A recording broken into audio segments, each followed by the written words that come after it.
국정농단 사건으로 좀 넘어가 보도록 하겠습니다. 자, 정호성 전 청와대 비서관이 박근혜 전 대통령의 재판에 어제 증인으로 나왔는데 그렇죠. 증언 거부를 하면서도 마지막에 발언 기회를 달라 하면서 여러 가지 얘기를 했는데 정호성 비서관도 울고 유영하 변호사도 울고 박 전 대통령도 울고 방청객도 울고 어제 울음바다가 됐다네요. 그럼 그분들은 울음바다가 됐는데 국민들은 피눈물을 흘리고 있는 거죠, 사실은. 국정농단의 어떤 실체적 진실을 규명해야 되는데 증언을 거부했어요. 물론 이제 심정적으로 이해는 됩니다. 자기가 모셨던 대통령에 대해서 어쨌든 부정적인 또 재판에 부정적 영향을 미칠 수 있는 증언을 해야 되는 상황이기 때문에 그걸 거부한 것 같은데 또 본인이 공범으로 좀 돼 있지 않습니까? 그래서 증언을 거부한 걸로 보여지는데 사실은 이제 저런 울음이 국민들이 볼 때 저게 좋게 보이겠습니까? 그러니까 잘못된 충성심의 발로가 결국은 이런 문제를 만들어낸 거 아니겠습니까? 정말 공무원으로서 제대로 업무를 수행했다고 하면 대통령이 잘못된 지시를 하더라도 사인인 최순실에게 비밀에 가까운 정보들을 넘겨주는 것은 막았어야 되는 거죠. 이게 지금 연설문뿐만이 아니에요. 정호성이 다양한 형태의 문건들을 최순실에게 넘겨줬다고 하는 증거들이 나오고 있는 상황에서 그런 부분들에 대해서는 반성하거나 하면 잘못됐다고 또는 그것이 본인이 막지 못하는 것에 대한 책임감이 있다고 얘기하지 않고 박근혜 전 대통령을 두둔하고 옹호해주는 그런 발언하고 끝나는 것은 국민들로부터는 상당히 실망스러운 태도였다고 볼 수 있겠습니다. 네.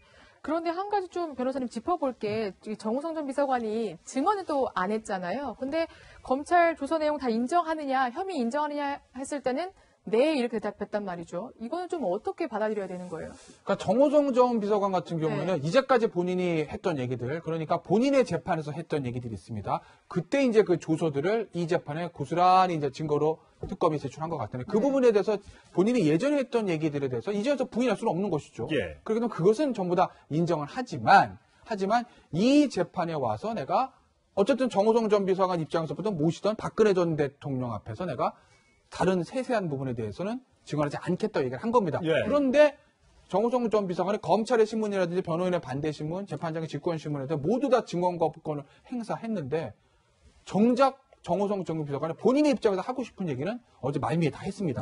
내가 하고 싶은 얘기 하게 해주세요라고 했으니까 재판장이 기회를 준 거죠. 거기서 이제 박근혜 전 대통령에 대한 여러 얘기들, 본인의 소회들도 털어놓고 가장 중요한 게 박근혜 전 대통령으로부터 구체적인 지시를 받은 적이 없다는 취지의 이제 얘기를 했거든요. 알아서 했다? 네, 알아서 했다. 그게 아마 정호성 전 비서관 입장에서 보면 가장 하고 싶었던 얘기일 거예요. 할 말만 한 거네요. 그렇죠. 할 말만 한 거죠. 물론 그 말에 대해서 재판부가 어떻게 받아들일 거냐는 변론으로 하더라도 일단 어제 정호성 전 비서관의 입장은 연설문, 박근혜 전 대통령이 유출을 인정한 연설문이야 그렇다고 하더라도 그 외에 어떤 인사자료 같은 그런 국정기밀 자료들은 박 전 대통령이 나한테 지시한 것이 아니라 최순실 씨가 나한테 요청해서 우리 둘 사이 해결한 거다. 그러니까 공무상 비밀 누설이 있다면 나랑 저 최순실 씨만이 공범이지 박근혜 전 대통령이 아니다. 어제 이 얘기를 하고 싶었던 겁니다. 그러니까 정호성 전 비서관이 박 전 대통령을 이제 옹호하면서 부정부패나 뇌물에 대해서는 아주 철두철미한 사람이다.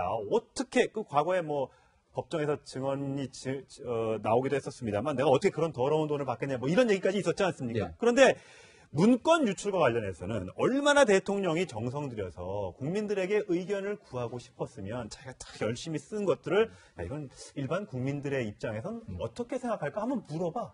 이게 어떻게 죄가 되느냐라는 거예요. 근데 물론 언설문이 다 나오고 그게 문제가 없는 것을 한번 보여준 게 아니라 실제로 돌아올 때는 빨간 줄이 막 쳐져 있고 다 고쳐서 또 그걸 그대로 가서 했잖아요. 그렇다면 이게 문제가 없는 걸까요? 문제가 있죠, 당연히. 그리고 저는 이해가 안 되는 게 왜 그게 한 사람 최순실이어야 되냐고요. 그 국민의 의견을 듣고 싶었으면 김태현 변호사한테 좀 보내고 천상태 연구한테 보내고 저한테도 보내고 그랬으면 의견 줄 거 아니에요. 최순실 개인 사인 한 명에게만 그걸 물어봤다는 게 문제 아니겠습니까?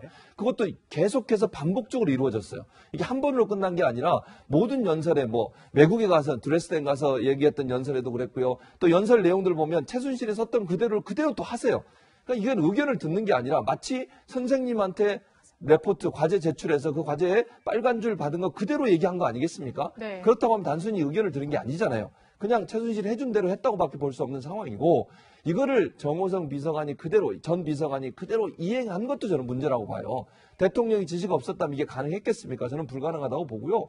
그것을 최순실이라는 사인, 그 사람이 무슨 연설 비서관도 아니고 공무원도 아닌 사람한테 이걸 물어봤다는 것도 문제가 된다고 볼 수 있고, 그런 부분들을 죄로 느끼지 않는 이들의 행태 자체도 저는 큰 문제라고 보여집니다. 예.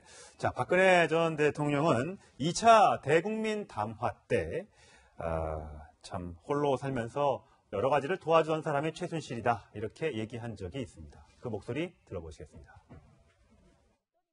저는 청와대에 들어온 이후 혹여 불미스러운 일이 생기지는 않을까 염려하여 가족 간의 교류마저 끊고 외롭게 지내왔습니다. 홀로 살면서 챙겨야 할 여러 개인사들을 도와줄 사람조차 마땅치 않아서 오랜 인연을 갖고 있었던 최순실 씨로부터 도움을 받게 되었고 왕래하게 되었습니다. 정호성 전 비서관도 예. 박근혜 전 대통령과 최순실이 어떤 사이라는 걸 너무나 잘 알고 있는 거잖아요. 그렇겠죠. 그러니까 이것저것 물어보고 네. 어떻게 보면 컨펌 받고 네. 이랬던 거 아니겠습니까? 근데 그게 죄가 안 된다고 하면 모르겠습니다. 아직 법원의 판결이 최종 나오진 않았습니다만 네. 아무래도 국민 감정과는 좀 괴리가 있어 보입니다. 그렇죠. 그래서 제가 아까 말씀드릴 때 법원이 어떻게 받아들일지는 이제 변론으로 하고 일단 네. 정호성 씨 입장이 그런 입장이라는 거 말씀드린 거 아니겠어요? 그러니까 정호성 전 비서관 선을 긋는 거예요. 전부 다 박 전 대통령, 물론 그게 뭐 진실일 수도 있죠. 우리가 진실을 아직 알 수는 없지만 어쨌든 유연설문 같은 경우에는 박근혜 전 대통령이 방금 전에 보셨듯이 본인이 인정했기 때문에 그거를 박 전 대통령 지시를 받지 않았다. 이렇게는 얘기 못합니다. 네, 네. 다만 유영하 변호사도 그렇고 박 전 대통령도 그렇고 정호성 씨도 그렇고 연설문에 대해서 이런 입장인 것 같아요. 이건 국가기밀이 아니야. 그건 그냥 연설문 초안에 우리가 좀 자문을 받은 것이지 뭐 인사조례나 그런 것은 아니잖니. 그러니까 이것은 법리적으로 아예 공무상 비밀 누설이 성립하지 않아. 네. 이거 하나. 정말 공무상 비밀 누설이 문제되는 국정자료 같은 것들은 그건 박 전 대통령이 시킨 것이 아니야. 이런 입장을 예, 일관되게 예. 이제 가져오는 건데 음. 뭐 그게 진실일 수도 있죠. 우리가 아직 알 수는 없습니다만 글쎄 결론이 어떻게 될지는 뭐 한 달 후 정도면 나오지 그렇죠. 않을까 예, 싶습니다. 구속 만료일이 10월 16일이니까 정말 한 달도 채 남지 않았습니다. 자, 다음 사건 좀 넘어가 보도록 할까요?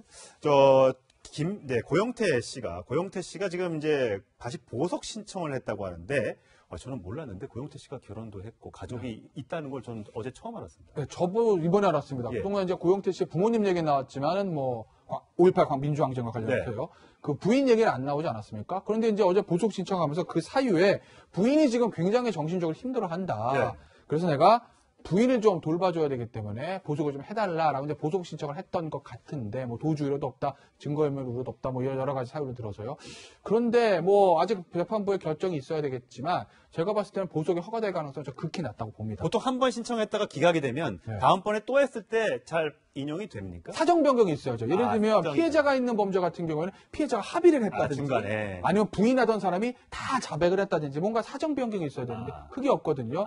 그리고 이런 말씀드리는 게 참 굉장히 죄송하지만 안에 들어간 계신 분 중에서 몸 안 아픈 사람 없습니다. 네. 밖에서 옥발하지 않은 가족, 심적 고통 안 느끼는 가족 없습니다. 네. 그렇기 때문에 그런 사유로 보석 신청했을 때 허가받기는 굉장히 쉽지 않다는 게 하나 있고 그렇군요. 예. 또 하나는 고영택 씨 같은 경우 입장은 정반대긴 하지만 어떻게 보면 큰 테두리에서 보면 국정농단과 관련 있는 사람이라고 볼 수도 있거든요. 네. 그렇기 때문에 이 국정농단 관련자들에 대해서 보석 신청을 해주기 시작하면 법원으로서는 굉장히 예기치 않은 정치적인 부담을 휘말릴 수도 있기 때문에 고영택 씨의 보석 신청이 받아들여질 가능성은 저는 극히 낮다고 봅니다. 그렇군요. 네.